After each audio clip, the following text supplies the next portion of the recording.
I think in terms of the European Union, there's a political aspect to it that they're wanting to punish us for Brexit. They're wanting to be vexatious and unreasonable in the way they apply things, so they can say to other countries, look, this is what happens. And in a way, for Northern Ireland, it's the kind of arrangement that Theresa May would have had for the whole of the United Kingdom. It's almost as if it's a colony of the European Union, where Northern Ireland, the European Union is able to impose laws on it, astonishingly, not just over matters where it's things that are exported to the European Union, but goods within the United Kingdom, things that Northern Ireland is selling, firms in Northern Ireland are selling within Northern Ireland, or to the rest of us in the United Kingdom, they have to follow European Union laws even in those cases. So I think it'll be very difficult to come up with such a big change that that they would regard as satisfactory.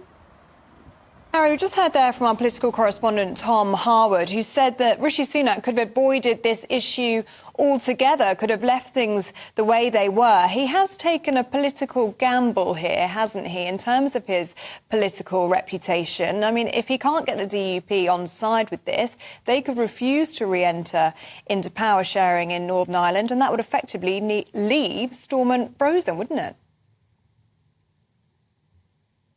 Yes, I think if he doesn't get the if he doesn't get the DUP on side, then people will think, well, you can have this change, but you haven't got cross-community consent. I mean, the Northern Ireland Protocol was always meant to be subsidiary to the Good Friday Agreement, and the Good Friday Agreement, of course, you need both sides, both communities in Northern Ireland to agree to it. I mean, it was also, the Northern Ireland Protocol was meant to be temporary. I mean, we should be able to move towards technological solutions to where there's genuine concern about trade in terms of smuggling or whatever.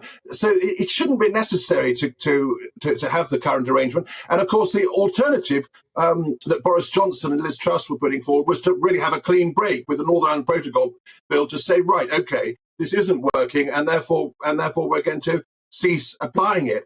And that bill, that legislation, would empower the government to do it. I can't understand why he doesn't allow that legislation to continue and then say, right, let's try these improvements. Let's see if the European Union is more reasonable. Otherwise, we will pull out of the whole thing. I can't understand why he's dropping that safeguard. And I'm pessimistic, frankly. I think he's, Rishi Sunak, he's a technocrat and wants to get involved in the detail and wants to get fiddle around with the wording. I think the whole situation is but Harry, so bad. I don't think that'll be enough.